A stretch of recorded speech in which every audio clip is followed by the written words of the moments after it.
तो आज हम लोग डिस्कस करेंगे कि what are major pairs. Major pairs कौन कौन से होते हैं। देखिए, फॉरेक्स ट्रेडिंग में जब भी आप किसी भी करेंसी में करें, किसी मेटल में करें, कमोडिटीज में करें, आपका एक पेयर होना ज़रूरी है। पेयर इस सेंस में क्योंकि अगर आप कोई चीज़ बाय कर रहे हैं तो उसके बदले कुछ आपको देना भी तो पड़ेगा ना, या अगर आप कुछ दे रहे हैं तो उसके बदले कुछ मिलेगा भी। तो दो एंड्स होना ज़रूरी है।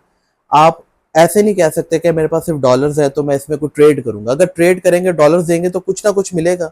तो जो चीज़ मिलेगी आपको और जो चीज़ देंगे वो मिलके एक पेयर बनता है।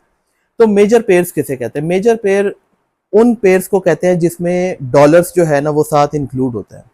जैसे यूरो यूएसडी, यूरो और डॉलर, फिर पाउंड और डॉलर। यूरो का जो शॉर्ट इस मार्केट में चलता है, शॉर्ट फॉर्म है वो EUR है, और डॉलर का चलता है USD। ठीक है, USD ये तो हर बच्चे बच्चे को भी आजकल पता है, USD डॉलर। और इसके अलावा पाउंड है, उसमें चलता है GBP और $60 चलता है। ये मेजर पेयर है। इसके अलावा ऑस्ट्रेलियन डॉलर, साथ अमेरिकन डॉलर USD। इसके अलावा USD और JPY डॉलर और जैपनीज करेंसी। इसके अलावा न्यूजीलैंड और US डॉलर। तो जिन पेयर में भी डॉलर ऐड होगा उसको हम मेजर पेयर बोलेंगे। ज़्यादातर लोग जो है वो मेजर पेयर में क्यों ट्रेड करते हैं, इसके पीछे क्या रीज़न है? इसके पीछे रीज़न ये है कि ये एक बड़ी मार्केट होती है। क्योंकि डॉलर अटैच हो गया तो ये मार्केट बड़ी कंसीडर की जाती है। इसमें मूवमेंट ज़्यादा होती है, ज़्यादा वॉलेटिलिटी होती है। ज़्यादा होने से क्या होता है कि आपको ज़्यादा मार्जिन मिलता है खेलने का, ज़्यादा आप इसमें प्रॉफिट निकाल सकते हैं, लेकिन उसके बनिस्बत लॉस के चांसेस भी ज़्यादा होते हैं अगर आपको सही से ट्रेड नहीं मिली तो। यही वजह जिसकी वजह से मेजर पेयर में जो है लोग ज़्यादा ट्रेड करते हैं।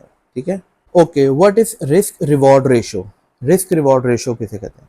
देखिए, ये मोस्ट इंपॉर्टेंट चीज़ है आपकी ट्रेड में। अगर आपने इस चीज़ पे अबूर हासिल कर लिया, इस चीज़ को आपने ओवरकम कर लिया, तो आपके अकाउंट वॉश होने के चांसेस 0% हो जाते हैं। बशर्ते कि थोड़ा बहुत आपको काम भी आना चाहिए, आपको काम की भी हावनो होनी चाहिए। काम की हावनों के बाद आप इस चीज़ को लेके चलेंगे, इस चीज़ को फॉलो करेंगे, अपनी ट्रेड में इंप्लीमेंट करेंगे, तो आपके अकाउंट वॉश होने के चांसेस ऑलमोस्ट 0% हो जाते हैं।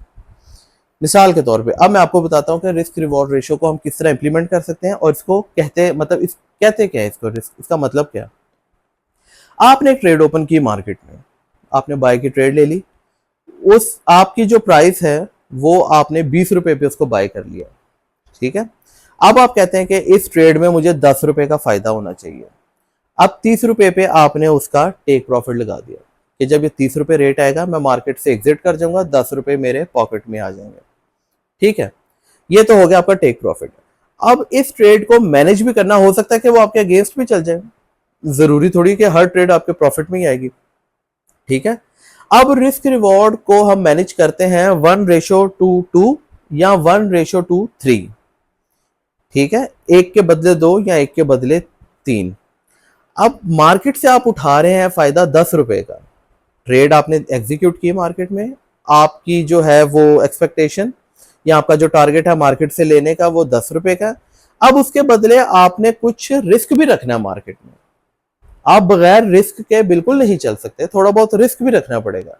अब रिस्क रखते हैं, आप हाफ रख लेते हैं या 1:3 रख लेते हैं कि जो मेरा प्रॉफिट का जो है मेरा टारगेट है, जो मेरा प्रॉफिट का टारगेट है उसका तीसरा हिस्सा मैं मार्केट को दूंगा या आधा मार्केट को दूंगा। मिसाल के तौर पे 10 रुपए टारगेट प्रॉफिट का, अब आपने स्टॉप लॉस रखना है उसका 5 रुपए या 3 रुपए। ठीक है, 3 रुपए या 3.5 रुपए आपने उसका स्टॉप लॉस लगा देना। अब मिसाल के तौर पे उस ट्रेड में आपको नुकसान हो गया है 3 रुपए का, कोई बात नहीं, आप दोबारा आते हैं मार्केट में, फिर ट्रेड लेते हैं, फिर आप यही सेट करते हैं, या 10 रुपए आएंगे या 3 रुपए जाएंगे, और दोबारा ट्रेड आपकी नुकसान में चले जाती है। कोई बात नहीं, 2 ट्रेडों में आपका नुकसान हो गया, आपके 6 रुपए चले गए। आप अगली ट्रेड लेंगे, आप 2 के बाद एक तीसरी ट्रेड लेंगे, फिर 10 रुपए का टारगेट रखेंगे, नुकसान 3 का रखेंगे, उसमें अगर आपको फायदा होता है तो आपको 10 आ जाएंगे। 10 में से 6 पहले आपका नुकसान है तो 4 रुपए आपका नेट प्रॉफिट हो जाएगा। ये इसमें फायदा होता है। अगर आप 1:5 भी रखते हैं तो वो भी ठीक है। 1:2 रखते हैं, मिसाल के तौर पे 10 रुपए फायदा, 5 रुपए नुकसान है। आपकी एक ट्रेड में फायदा हुआ, दूसरी एक ट्रेड में नुकसान हुआ, दूसरी में नुकसान हुआ, 2 ट्रेडों में 10 गए, तीसरी में फायदा, चौथी में फायदा हो जाएगा तो आपके 20 रुपए आ जाएंगे, फिर एक नुकसान हो जाएगा, फिर 5 रुपए चले जाएंगे, तो फिर आपके नेट जो है वो 5 रुपए 15 रुपए बच जाएंगे। लेकिन आपका अकाउंट वॉश होने की सबसे बड़ी रीजन ये है कि आप ना टेक प्रॉफिट यूज करते हैं ना स्टॉप लॉस यूज करते हैं, जिसकी वजह से आपने बिल्कुल खुला छोड़ा होता अपनी ट्रेड को, उसको कोई लगाम नहीं डाली होती, कोई बाउंड्री नहीं सेट की होती, जिसकी वजह से आपको नुकसान भरना पड़ता है।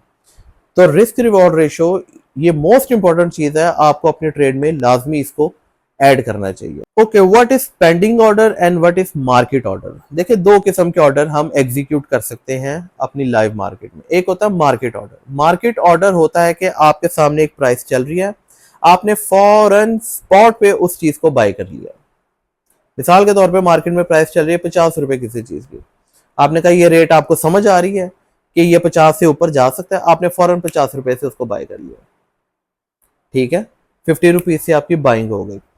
अब मिसाल के तौर पे ये हो गया एक मार्केट ऑर्डर। अब पेंडिंग ऑर्डर किसे कहते हैं। देखिए, पेंडिंग ऑर्डर उसे कहते हैं कि आपको लग रहा है कि यार मार्केट 50 रुपए पे चल रही है, लेकिन मुझे लगता है कि ये 30 रुपए तक आएगी नीचे या 25 तक आएगी, मैं वहां से बाय करूंगा। आप एक पेंडिंग ऑर्डर अपना बाय का जो है वो उधर ओपन कर देते हैं, पेंडिंग ऑर्डर अपना ओपन कर देते हैं। अब आप मार्केट के सामने हो या ना हो, मार्केट उस टाइम आपके सामने हो या ना हो, जब मार्केट 25 रुपए या 30 रुपए जहां आपने सेट किया है उधर आएगी, ऑर्डर जो है वो एग्जीक्यूट हो जाएगा, आपकी ट्रेड ओपन हो जाएगी मार्केट में। उसके बाद वो ऊपर आती है नीचे जाती है, वो एक अलग मैटर है, लेकिन ऑर्डर जो है वो इस तरह से एग्जीक्यूट होता है, पेंडिंग ऑर्डर, मार्केट ऑर्डर। फिर एक पेंडिंग ऑर्डर इस तरह के, आपको लग रहा है कि यार अभी मार्केट 50 रुपए पे है, मुझे लग रहा है कि ये 90 तक जाएगी तो 90 से दोबारा गिर सकती है, तो क्यों ना मैं 90 से इसको सेल करूं। आप सेल का पेंडिंग ऑर्डर 90 पे लगा देते हैं, 90 पे एक ऑर्डर लगा देते हैं सेल का। जब मार्केट 90 पे आती है वहां से आपकी ट्रेड ओपन होती है सेल की। फिर अब मार्केट अगर वहां से नीचे गिरती है तो आपका फायदा, अगर ऊपर जाती है तो नुकसान है। ठीक है, तो ये दो टाइप्स के ऑर्डर होते हैं, मार्केट ऑर्डर और पेंडिंग ऑर्डर।